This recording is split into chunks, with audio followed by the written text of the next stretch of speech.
Seja muito bem-vindo, seja muito bem-vindo a mais uma edição aqui do Histórias e Memórias, o seu podcast de Governador Valadares, destinado, claro, como o nome mesmo já diz, eternizar grandes enredos marcantes e edificantes da nossa cidade.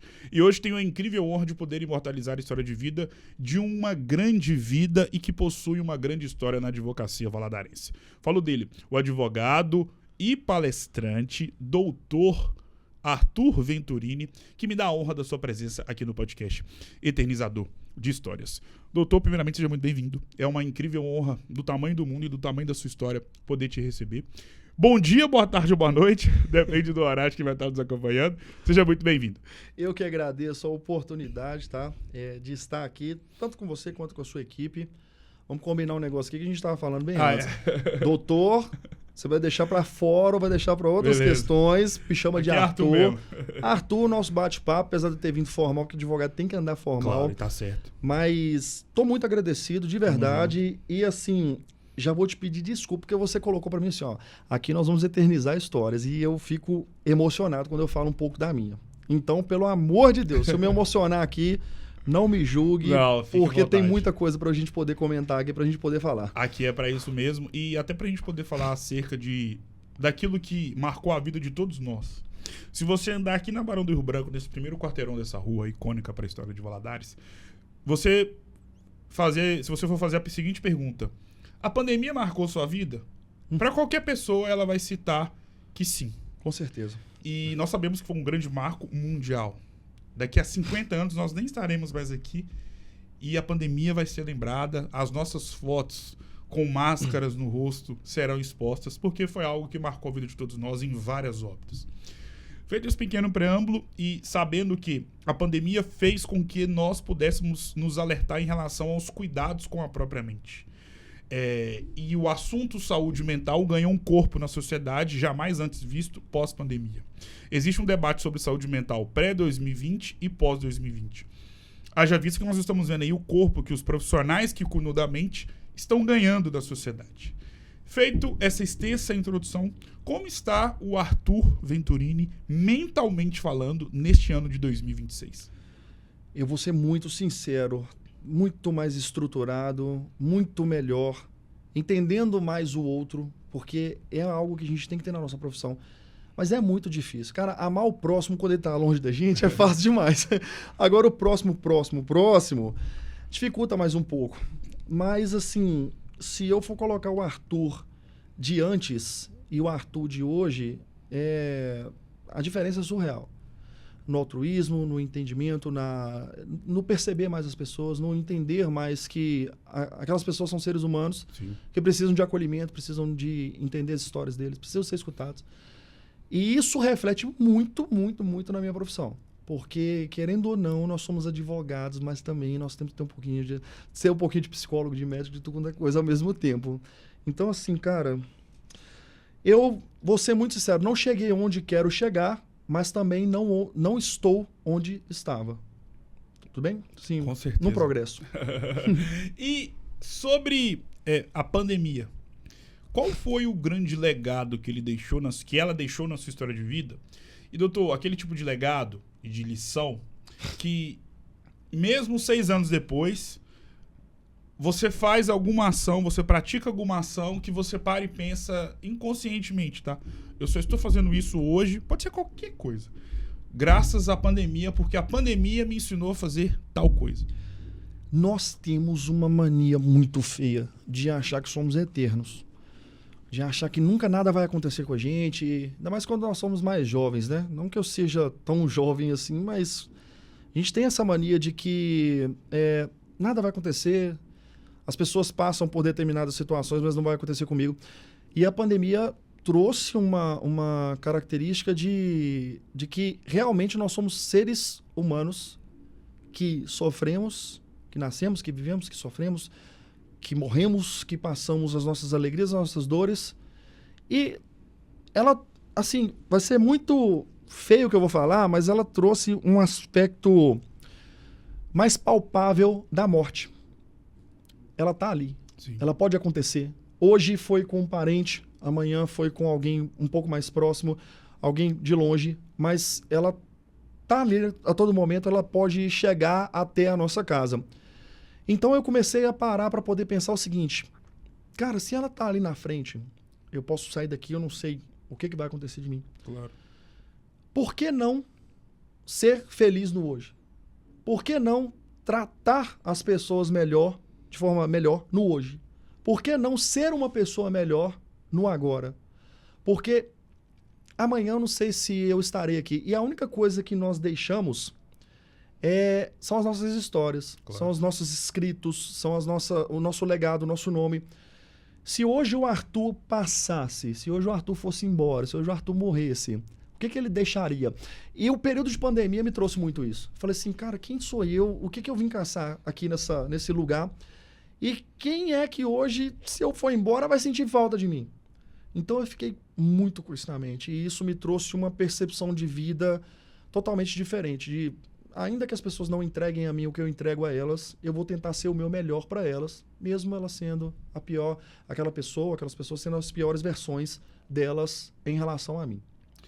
Como era o Arthur Venturini nos tempos de escola? Terrível. Gostei da sinceridade. Nossa, eu não posso falar palavrão, mas puta que pariu. Fique à vontade. Cara, eu era terrível, eu era o demônio na escola.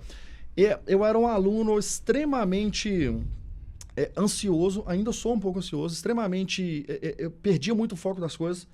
E por incrível que pareça, o que me fez mudar foi uma bomba que eu tomei na escola. Fui reprovado. E naquela época, não sei aqui, não sei se é mais novo ou mais velho do que eu. Tenho 29. Eu tenho 15. Tô brincando. Hoje eu tô com 34 anos. Naquela época, quando nós estudávamos, tinha aquela questão de passar em 3 matérias. Você lembra disso? Sim. Se você ficasse com mais de 3 matérias, você era reprovado. Beleza. Cara, eu fiquei por 1 ponto. Eu tinha reprovado em 2 matérias e eu fiquei por 1 ponto em matemática. E eu sou péssimo em matemática até hoje. Eu, assim, se eu tiver uma conta, eu faço ela 3 vezes, chego a 3 resultados diferentes e os 3 resultados são errados. Só para você ter uma ideia de quão ruim eu sou. E eu lembro que um professor virou para mim e falou assim, Arthur, eu posso te dar aqui 1 ponto para poder passar, para você alcançar a média, que era na época 60 pontos. Só que eu não vou fazer isso. Eu falei, professor, pelo amor de Deus, minha mãe vai me matar. Eu falei assim, não, eu não vou fazer isso porque você é extremamente inteligente, mas você usa a sua inteligência para o mal. E eu tenho certeza que você vai aprender com essa reprovação que eu vou te dar. Realmente aprendi muito. Depois daquilo ali, eu falei assim, eu vou mudar, eu vou tentar ser o melhor. Não por causa do professor, não por causa do outro, mas por causa de mim mesmo. Sim. Eu queria me destacar para mim, porque é muito triste um aluno reprovar. Principalmente, assim, eu estava numa escola pública na época, então foi muito doído para mim, para minha mãe e para minha família. Mas foi o divisor de águas. O que foi, assim, um problema passado para mim, hoje eu vejo como uma solução, porque literalmente eu tomei vergonha na minha cara e aí busquei novos caminhos, novos horizontes por conta dessa bomba que eu tomei. Doutor, você sabe que o tempo de escola ele é muito nostálgico para as nossas vidas pelo fato de que é um período que não volta mais. Talvez esse motivo faz com que o tempo de escola seja muito marcante para a nossa história. Porque, além desse motivo, temos outros fatores que fazem desse momento único nas nossas vidas. Como, por exemplo, a nossa única responsabilidade durante o período escolar era qual? Passar de ano. Sim.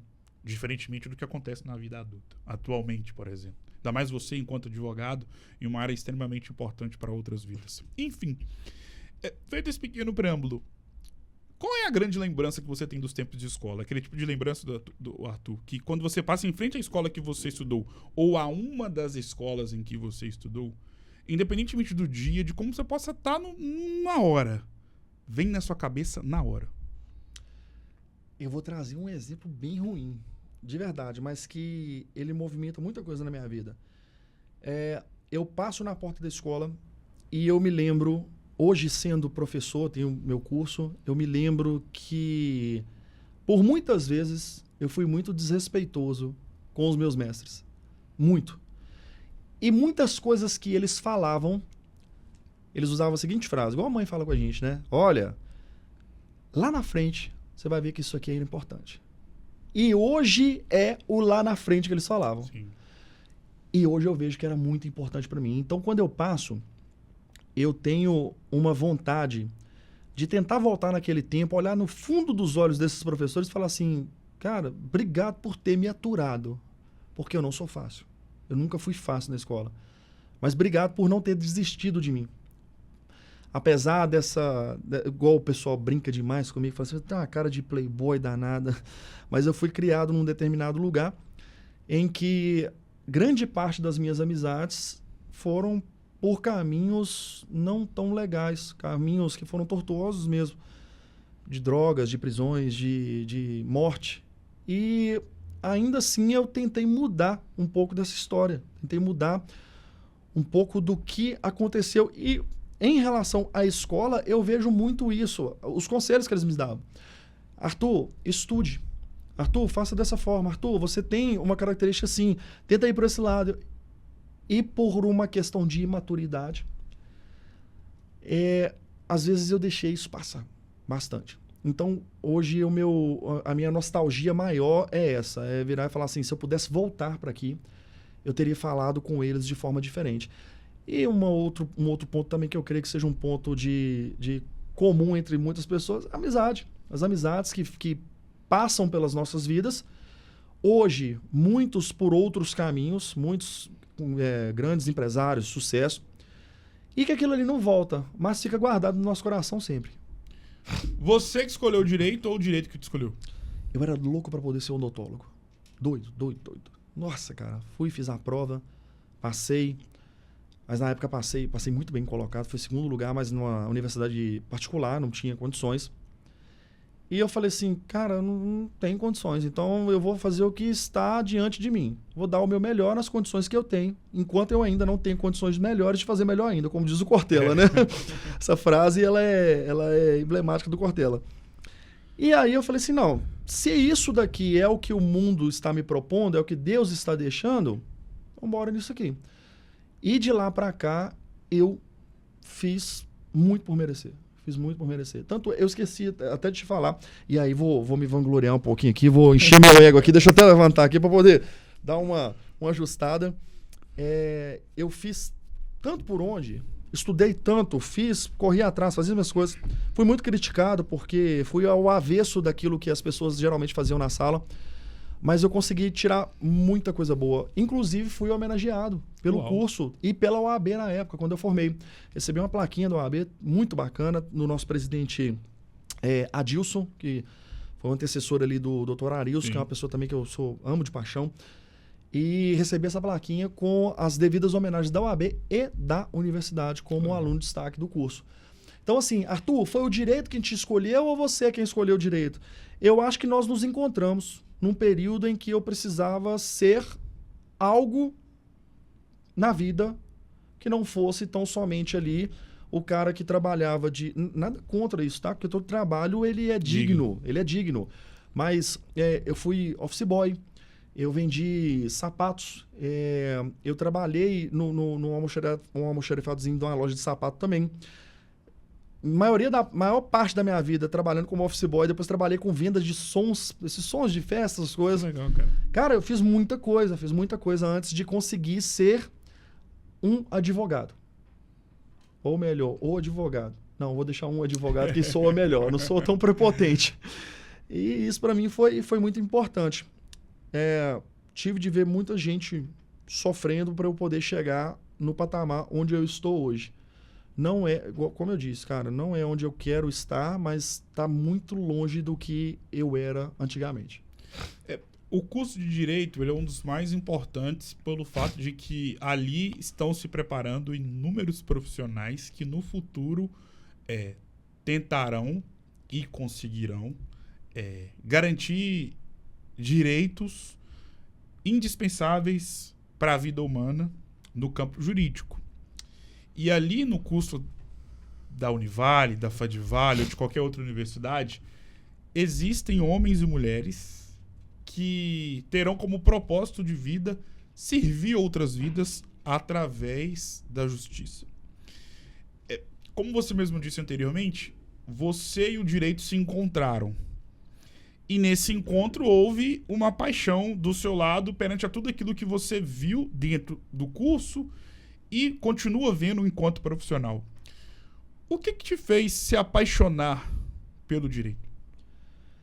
Eu tive uma professora, inclusive eu sou cria da Univale, tá? Essa professora, o nome dela é Rose Pereira. Rose Pereira é muito famosa aqui na cidade por conta das suas aulas, por conta do seu jeitinho peculiar de ser. E eu sempre via a Rose e eu admirava muito, porque a Rose ela é uma mulher muito forte.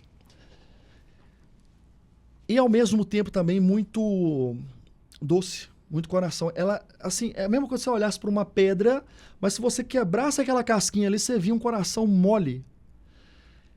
No sentido de ajudar o próximo. E eu falava assim, caramba, pra mim ela foi uma das pessoas mais importantes na minha época de graduação para poder forjar quem é o Arthur. E eu via ela ajudando, com um jeitinho, eu brinco com ela, tá? Se ela deve assistir isso, com um jeitinho ogro de Rose ser, mas ela ajudava, ela amava da forma dela. E eu falava assim, cara, eu preciso ser dessa forma. Eu admirei aquilo ali. Tanto é que, quando eu estava estudando, eu fiz 3 estágios. Pela parte da manhã, eu fazia estágio num escritório de advocacia de um determinado advogado aqui da cidade. Pela parte da tarde, eu fazia um estágio no Banco do Brasil, ali com o Dr. Youssef, hoje um grande amigo. À noite, eu estudava. E aos sábados e domingos, eu ia para a paróquia do São Raimundo para poder prestar assistência jurídica para aquelas pessoas mais necessitadas. Sim. Porque tem gente que não conseguia, cara, assim, atravessar a ponte por questões financeiras. E a Defensoria Pública não fazia esses itinerários que ela chegava em determinado lugar. Eu acho que ela ainda não faz. E eu comecei a gostar disso, de ajudar o próximo. Eu lembro que o meu primeiro honorário como advogado, vamos dizer assim, ou advogado estagiário, foi uma senhorinha que eu fiz uma determinada demanda para ela, sim, eu não me lembro agora, mas ela falou assim, meu filho, eu não tenho condições de pagar, mas eu trouxe aqui para você, me trouxe um queijo. Cara, eu achei aquilo tão fantástico, eu falei assim, ela não tinha condições de ajudar financeiramente. Às vezes o financeiro ali para mim, às vezes não, naquele momento o financeiro ali para mim era muito importante, porque eu juntava dinheiro para poder ter as minhas coisas, até para poder ajudar a pagar a minha faculdade. Mas ela entregou tudo que ela tinha, com amor, e às vezes eu parava para poder olhar e falar assim, caramba, bicho, o queijinho dela foi 10 milhões de vezes. Me marcou muito mais do que um cliente que me rendeu 100 mil, 200 mil reais. Então, assim, ajudar o próximo foi uma das grandes missões que eu tenho. Obviamente, não vou ser hipócrita. Dinheiro é importante. Dinheiro faz girar a máquina do capitalismo.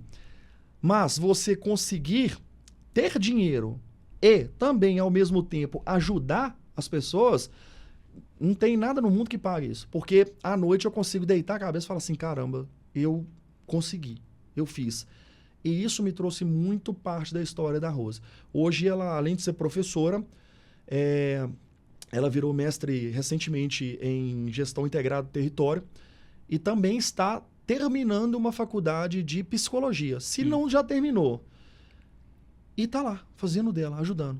Passando para as próximas gerações a mensagem dela, que é, olha, sou dessa forma, mas eu estou aqui para poder ajudar. E eu acho que o direito me proporciona isso. Assim como um médico consegue fazer uma operação, consegue salvar uma vida, o direito também consegue salvar vidas e salvar muita vida.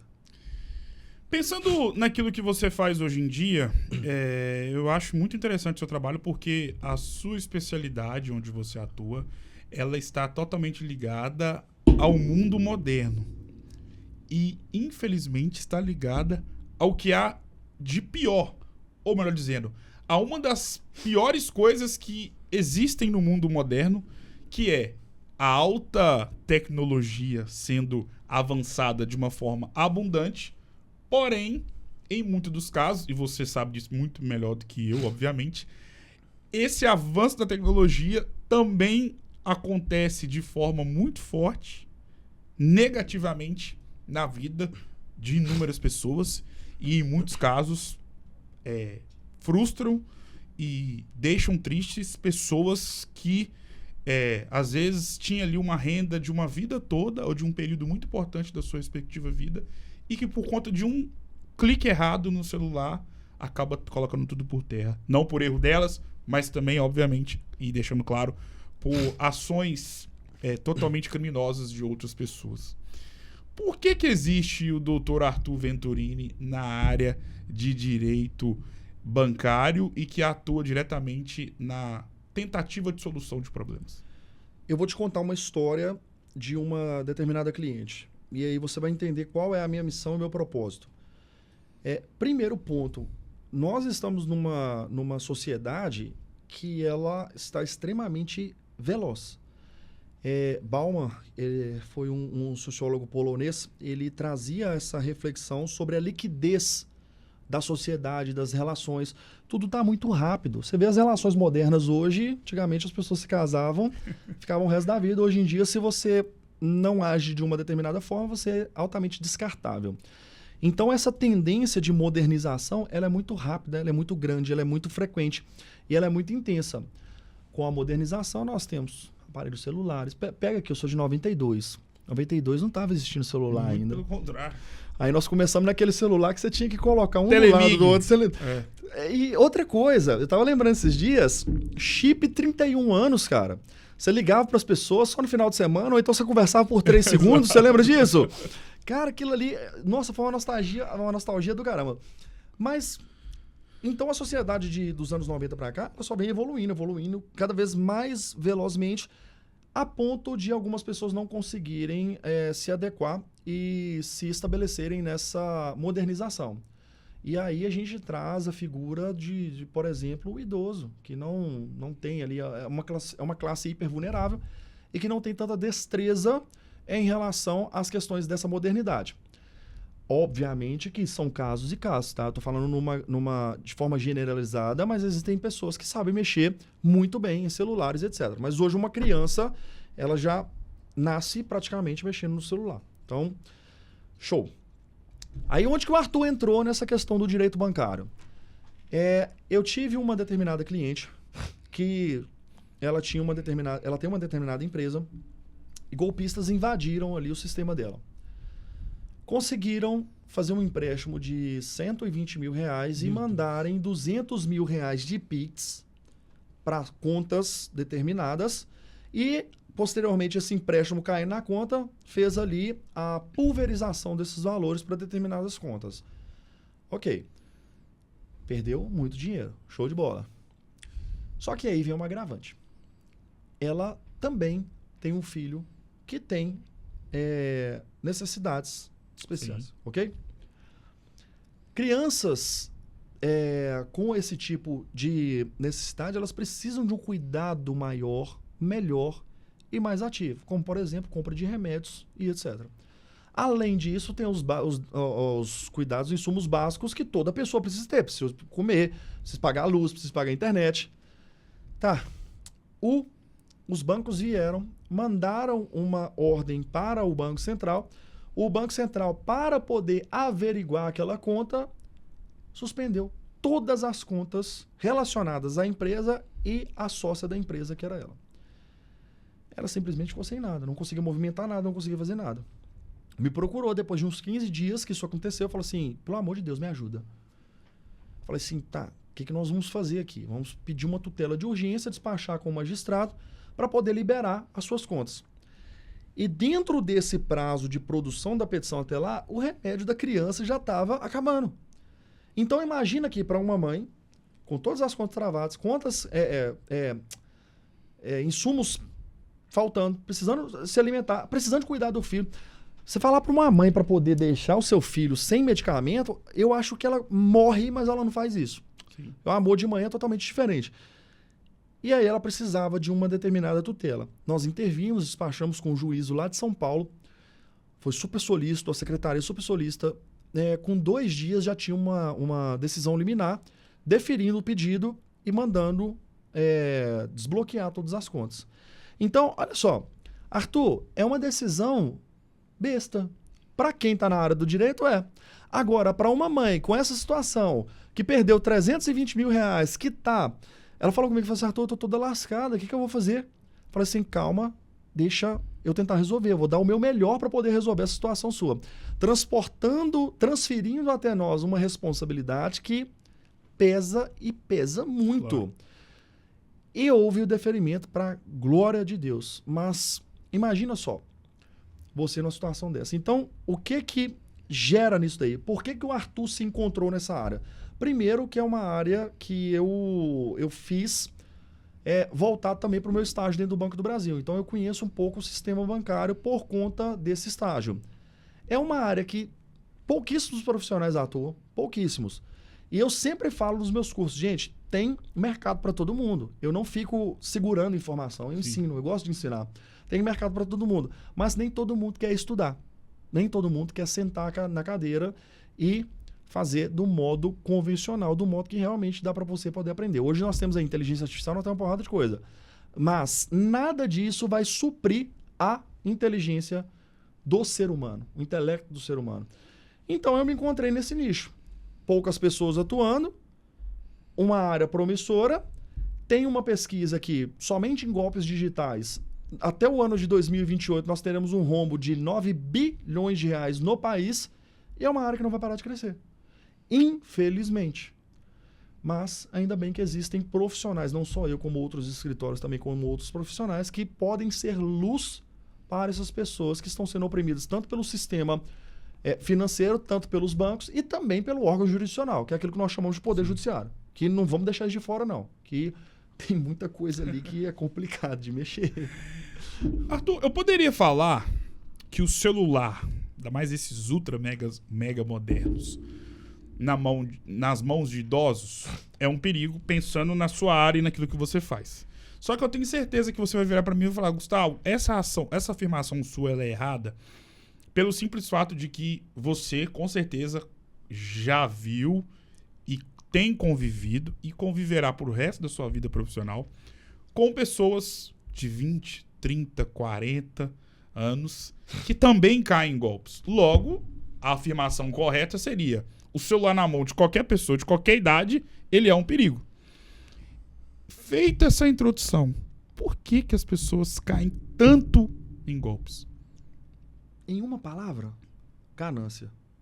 Muita ganância, principalmente no golpe do falso advogado. Por quê? O que é o golpe do falso advogado? Eu ligo para você ou mando uma mensagem se passando por uma outra pessoa. Imagina que eu, golpista, tá? Eu ligo para você e falo assim, Gustavo, sabe aquela ação lá? Nós ganhamos. Você, opa, maravilha. Um número diferente, mas que está com a foto lá do advogado XYZ falando comigo que eu ganhei essa ação. Ok. Aí ele começa a introduzir toda aquela emparelhagem, toda aquela questão técnica que eles utilizam. Olha, a partir desse momento você ganhou aqui 70 mil reais. É isso que eles utilizam. Um promotor do STJ, nem existe isso, juridicamente falando, tá? Um promotor do STJ vai te ligar. Atenda esse promotor. Ok, promotor vai, liga, faz uma chamada de vídeo, captura imagens que precisa para poder acessar aplicativos, captura dados que precisa para poder também acessar esse tipo de aplicativo, ou então induz a vítima a depositar determinados valores. E aí, uma interseção, um ponto em comum de todos os golpes é assim: olha, eu sou o promotor do STJ, você está duvidando da minha autoridade e outra, você não quer ganhar os 70 mil reais, então vamos postergar aqui o seu valor. A pessoa que tá... Enlouquece. Imagina só, a pessoa já começa a fazer conta, fala assim, nossa, eu tenho 10 mil na conta, por 70 mil reais eu vou depositar esses 10 mil, que aí me sobra 60. Então eu vou, olha lá, e vai mandando. Quando assusta, foram diversos valores embora. E aí, o que acontece? Qual é a palavra? Ganância. Gente, vamos lá, você que está me assistindo aqui, não existe promotor do STJ. O judiciário não vai te ligar para poder ficar tentando adiantar seu processo. Quem vai fazer isso é o advogado, porque nós somos o elo, nós somos a interseção, nós somos a ligação entre o povo e o exercício da jurisdição, ou seja, as decisões do órgão jurisdicional que foi ali... deixa eu tentar ser um pouco menos técnico, que foi ali criado pelo Estado. Sim. Não tem o legislativo, executivo, Claro. judiciário? O judiciário ele está ali para poder resolver determinados conflitos, determinadas demandas da sociedade. E nós, advogados, somos um dos únicos que é citado na Constituição Federal como indispensável para a administração da justiça. Artigo 133 da Constituição Federal. Então, somos nós os responsáveis por fazer toda essa verificação para o cliente. E aí, muita gente caindo nisso, que o juiz está querendo me ajudar, que o promotor está querendo me ajudar, que eu estou para receber 60 mil reais, que eu estou para receber 70 mil reais. Então, essa ganância, eles trabalham muito bem com isso. Ganância, urgência e escassez. Trabalhei com a ganância da pessoa, disse que é urgente e falei com ela que se ela não depositar agora 10 mil reais para custas judiciais, o dinheiro dela não vai sair, ela vai e cai. E depois que caiu, eles simplesmente apagam as conversas e tchau. Você foi mais uma vítima. E aí tem coisa que complica. Isso num golpe do falso advogado de forma tradicional. Existem outras metodologias, como o phishing, o smishing, que são pescarias de dados, envios de links maliciosos que a pessoa consegue ter acesso ao celular da pessoa e ali ela vai fazendo tudo. Ela já gravou a imagem, esses hackers eles conseguem limpar a conta das pessoas, cara. Em contrapartida, como não cair em qualquer tipo de golpe? Tudo que for urgente, desconfie. Principalmente vindo do Poder Judiciário. Você nunca viu um juiz chegar pra você e falar assim: ô Arthur, aqui ó, vou dar uma... Isso não existe. Exato. O órgão judicial, o Poder Judiciário, ele só funciona por meio de provocação. Sim. Quem faz essa provocação somos nós, que chega lá com a petição e fala assim, ó, juiz, tá aqui, ó, julguei pra mim. Aí o juiz ele vai julgar conforme a nossa provocação, conforme aquilo que nós estabelecemos nas nossas petições. Então, tudo que for urgente, desconfie. Tem que ser agora. O juiz vai te atender agora. O juiz vai fazer agora. Uma audiência de última hora. Esses dias, uma pessoa caiu num golpe em que o tal do promotor do STJ, Bruno, eles utilizam Bruno não sei o que lá, ele atendeu o cliente numa audiência que ocorreu no sábado à tarde. Aí eu falei assim, ô criatura de Jesus, você já viu esse povo trabalhar sábado à tarde que não seja no plantão? E que no plantão, se não for penal, não tem audiência? É, né, doutor? Eu falei, pois é. Então desconfie muito. Tudo que for urgente, desconfie. Procure ajuda, procure alguém que possa ser mais esclarecido daquela determinada área do que você e solicite. E uma outra coisa, sempre for fazer Pix. Arthur, existem casos que a gente tem custas judiciais. Todas essas custas, ou elas são feitas ali na conta do Estado, e vai estar lá, Tribunal de Justiça de Minas Gerais, Tribunal de Justiça de São Paulo, ou alguns valores são feitos na conta do advogado, que aí são pagamentos de honorários, etc. Sim. Então certifique se aquela conta é daquela pessoa mesmo. Aí a pessoa vira e fala assim, ó, o promotor Bruno do STJ, o TDAH foi todo em cima do Bruno agora, o promotor Bruno do STJ mandou um Pix, uma chave Pix. Aí tá lá, Thales de não sei o que lá, de não sei o que lá. Peraí, isso é pro processo ou pra outra pessoa? Então tem que desconfiar, tem que ter essa malícia. E aí as pessoas, por não terem essa malícia e trabalharem com a ganância, elas acabam caindo muito nesses golpes. E pensando na sua missão de vida, que é salvar vidas através de uma profissão muito nobre e importante, sobretudo nos tempos atuais. Na sua visão, Arthur, qual é a grande característica, que um advogado e que atua enquanto especialista em direito bancário precisa ter para gerar conexão com outras pessoas que em um momento de extrema tristeza e, acima de tudo, desespero, precisam procurar alguém como você? Cara, a gente precisa ter muito amor pela pessoa. Muito amor. E quando eu digo amor, é aquele amor puro, aquele amor ágape mesmo, de tentar entender, não julgar. Principalmente os idosos, porque eles chegam com um tipo de pensamento de vergonha. De tipo assim, fiz bobeira. Às vezes as pessoas não têm tanta paciência. Então, em todas as minhas reuniões, quando, assim, obviamente hoje o fluxo do escritório está muito grande, então eu tenho agentes, eu tenho pessoas para poder fazer colaboradores para poder fazer essas reuniões para mim, mas a preparação dessas pessoas do meu comercial sempre foi da mesma forma. Tenha empatia por essas pessoas, tenha amor por essas pessoas, porque eles caíram num golpe, eles já estão vindo de forma ferida. Sim. E tem muita gente que eu já vi, fala assim, mas porque você é burro, porque não sei o que lá. Assim, eu tive uma reunião com uma pessoa, uma mulher e a mãe dela. Ela me soltou isso. Porque você foi muito burra. Falei, opa, calma lá. Corta isso aqui. Na minha frente você não vai fazer isso. Ela não foi burra. Acontece, pode acontecer com qualquer um. Acontece com qualquer pessoa e isso ocorre. Eu já caí em golpe. O advogado que trabalha no direito bancário. Antigamente já caí em golpe. Então, não faça da pessoa, ela já está num ponto de extrema humilhação. Não termine de pisar nessa pessoa. Tenha empatia por ela, fala só, calma, acontece. Mas vamos tentar dar o nosso melhor aqui para poder resolver. Vem cá, ó, isso aconteceu, pode acontecer com qualquer um, já aconteceu, não fica dessa forma. O que nós podemos fazer para poder melhorar a sua vida nesse sentido? O que nós podemos fazer para poder resolver o seu problema nesse sentido? Vamos fazer isso dessa forma, a metodologia é essa, a contratação funciona dessa forma, que é muito importante também. Claro. Nós temos que contratar, é o nosso trabalho. A contratação funciona dessa forma e eu estou aqui para poder te ajudar. Estou de braços abertos para poder te ajudar. Pronto.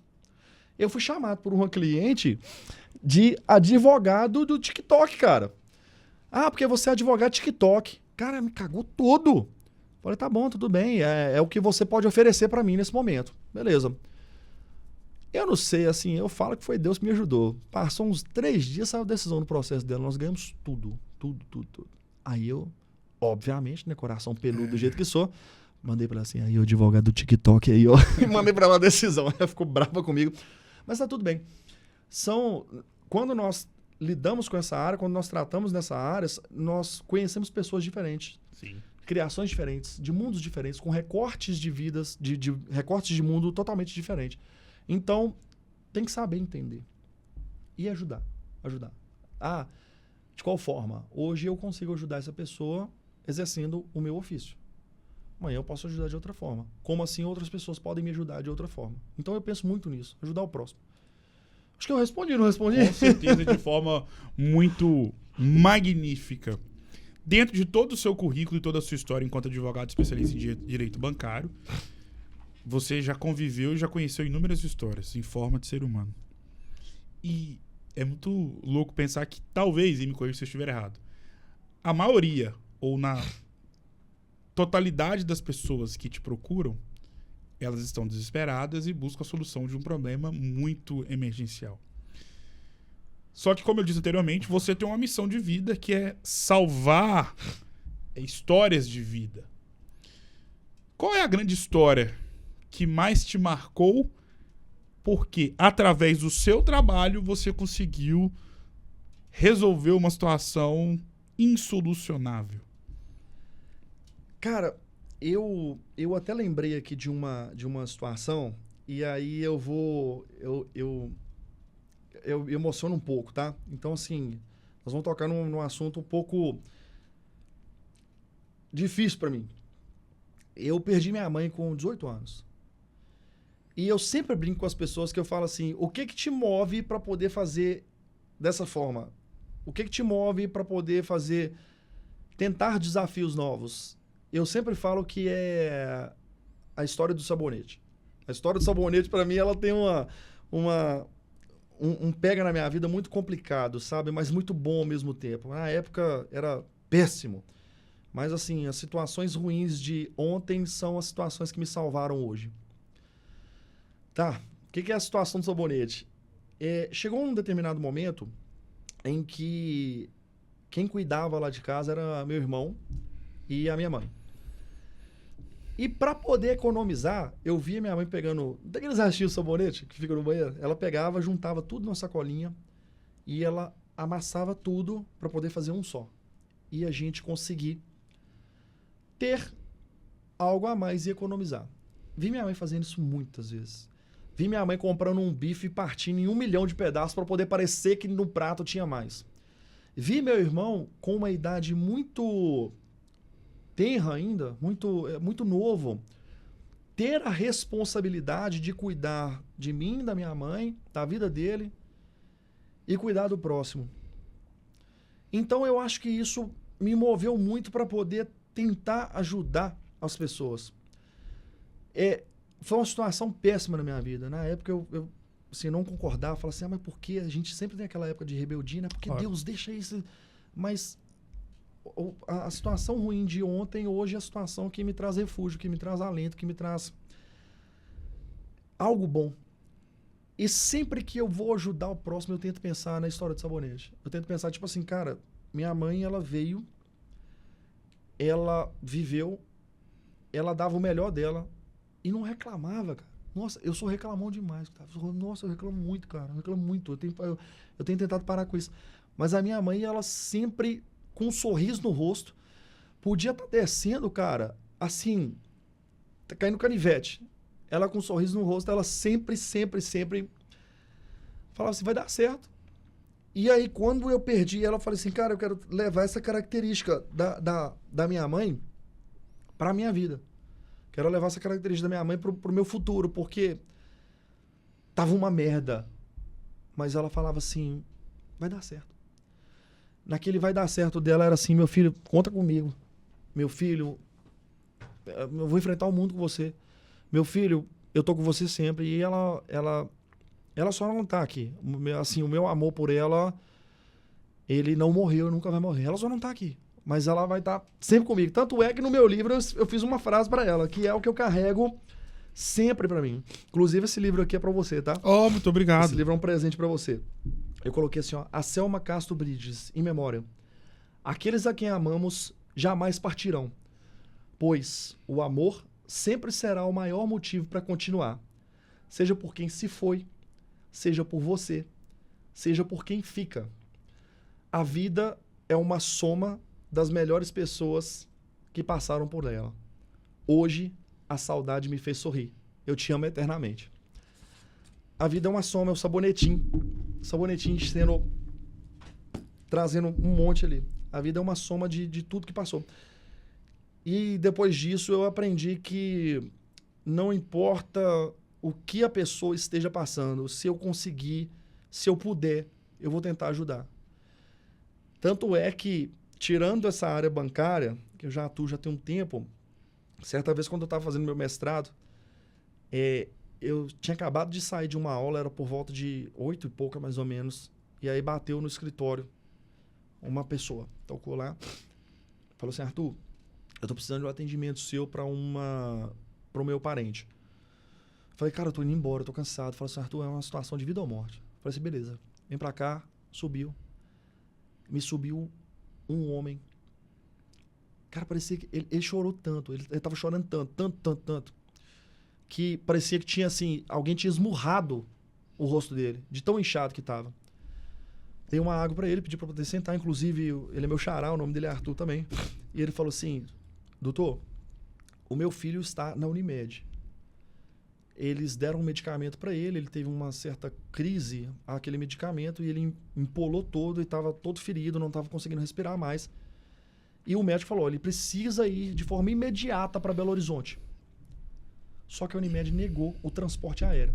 E o médico colocou, deixou bem claro, na transporte terrestre ele não vai sobreviver. Houve a negativa. E ele olhou dentro do meu olho e falou assim, doutor, salva o meu filho. Cara, eu falei assim, o que eu vou fazer? Eu falei assim, eu vou te ajudar. Eu vou dar o meu melhor. Você confia em mim? Eu falei, eu confio. Só que tem um detalhe, naquele momento nem eu tava confiando em mim, claro. Cara. É muito difícil uma situação dessa, eu não sou pai, eu não sei o que é aquilo ali. E aí eu me lembro que eu fiz uma petição, estruturei aquela petição, era por volta de 8 e pouco mais ou menos, umas 9 horas já tinha acabado aquela petição, protocolei. Liguei na 6ª Vara Civil de Governador Valadares, a época era o doutor Amauri, não sei se ele está lá ainda. Fui muito bem recebido por todos os plantonistas da época, todos. E ele houve por bem ali de ter uma sensibilidade para aquele caso, deferiu o pedido de tutela, peticionei 9 horas, 9h30, 9h40 já estava deferido, com o oficial já indo lá na Unimed, falando assim, ó, se não trouxer vai ter multa de 10 mil por hora. Rapidinho o helicóptero chegou. Mandaram essa criança para lá. A criança recuperou e passou ali uns 6 meses, ele bateu lá no escritório. Tô precisando de ver o Arthur. E eu tava muito ocupado, falei assim, mas quem é e tal? Falei assim, não fala quem é, eu tô precisando de ver, eu vou subir. Subiu. Quando eu olhei para ele na escada, cara, ele perdeu a força das pernas e começou a chorar. Falou assim, doutor, muito obrigado, você salvou meu filho. E me mostrou uma foto da criança. Sim. Ela antes e ela depois. Falei assim, caramba, não teve uma sequela, não teve nada. Legal. Isso para mim marcou muito. E depois daquilo ali eu falei assim, eu vou ajudar o próximo.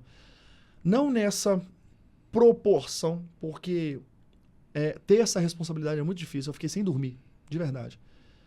Mas de uma forma que eu não adoeça, mas consiga ajudar as pessoas. E aí eu já estava entrelaçado aqui com a área do direito bancário e falei assim, é nisso aqui que eu quero ficar. Como você mesmo disse e deixou claro no seu livro, e todo mundo que conhece a sua história sabe que tu és dono de uma estrela que está no céu.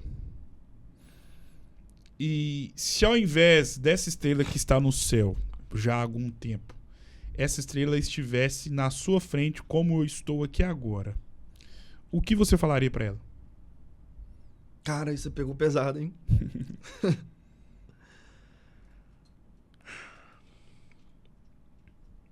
Nossa, eu tinha tanta coisa para poder falar. Tanta coisa. Mas eu acho que uma das principais seria agradecer. Agradecer por ela ter passado por aqui, por ela ter estado aqui, por ela ter me criado dessa determinada forma. Você falou que não ia pegar pesado comigo, hein, cara? Fique à vontade, por favor. Eu acho que uma das maiores... Eu acho que uma das únicas palavras que eu falaria pra ela foi obrigado. Eu não... Se eu resumisse todas as palavras do mundo, todos os livros do mundo, todas as atitudes do mundo, não pagariam o que ela fez por mim. O que ela fez pelo meu irmão, nas condições dela. E hoje eu entendo isso. Então, assim, se eu tivesse com ela na minha frente, a única palavra que eu falaria pra ela é muito obrigado. A única frase. Agora é o jogo das palavras. Eu vou citar nomes ou palavras e você vai defini-los ou defini-las com uma palavra. Ok. Vida. Linda. Deus. Tudo. Amor. Princípio. Direito. Vida. Direito bancário. Tudo pra mim hoje. Golpe. Cuidado. De Selma. alerta, tá? Sim, Selma. Meu mundo. Arthur Venturini. Tem que ser uma palavra só. Pode ser uma frase, com vontade. Em eterna construção. Defina a sua vida com uma palavra. Milagre. Defina a sua história de vida com uma frase. Eu vou definir com uma palavra. Vou fazer o contrário agora. Resiliência. Defina essa conversa com uma palavra. Fantástico. Você disse anteriormente que a sua mãe juntava restos de sabonetes, de pedaços de sabonetes, para fazer um só, para fazer com que você e seu irmão e ela pudessem usar por muito tempo. E que você, durante o tempo de faculdade, trabalhava num lugar, trabalhava no outro, para juntar dinheiro para conseguir pagar a sua faculdade. E hoje, quem te vê e não conhece essa história, não sabe, ou não conhecia essa história, não sabe de tudo isso que você acabou de falar aqui. Só que tem muitos Arthurs, hoje, em pleno 2026, que estão passando por tudo isso que você passou, de formas diferentes, mas com as mesmas dificuldades. E que com 18 anos perderam os pais, ou a mãe, ou o pai. Qual é a mensagem que você pode deixar, olhando nessa câmera aqui, para esse Arthur de 2026, que vê o Arthur de 2026, o Arthur Venturini, que venceu na vida e que quer ser um Arthur lá na frente? Cara, se eu puder falar pra você, de forma bem particular, faça dos teus tropeços o seu sucesso. Entenda que para poder se renovar, você tem que virar cinza antes. E faça de todas as ruindades que o mundo ou as pessoas te traz uma ponte para poder ser melhor para essas próprias pessoas e para esse próprio mundo que está aqui. Eu acho que essa seria a maior mensagem. Não desista. Pelo amor de Deus. Não desista, porque tudo passa e tudo merece passar. E vai passar. Muitíssimo obrigado. Foi uma honra poder ter tido a incrível oportunidade de ter eternizado a sua história de vida. Um homem grandioso que é dono de uma história ainda mais grandiosa e digna de ser eternizada como fora na tarde e noite desta terça-feira. Obrigado mais uma vez, doutor. Foi uma honra, sucesso e claro que as portas estão abertas para você poder voltar mais vezes. Muito obrigado. Eu que agradeço. Muito obrigado a você, a sua equipe e pelo bate-papo aqui. E realmente o que você falou é verdade. Essa conversa vai ser um marco. Uau. Espero que tenha sido. Foi, pode ter certeza. Muito obrigado. Eu que agradeço mais uma vez, doutor Arthur. E o Histórias e Memórias de hoje vai ficando por aqui. Um grande abraço e eu volto, claro, em uma próxima oportunidade com mais uma história incrível a ser eternizada aqui no podcast Eternizador de Histórias. Até mais!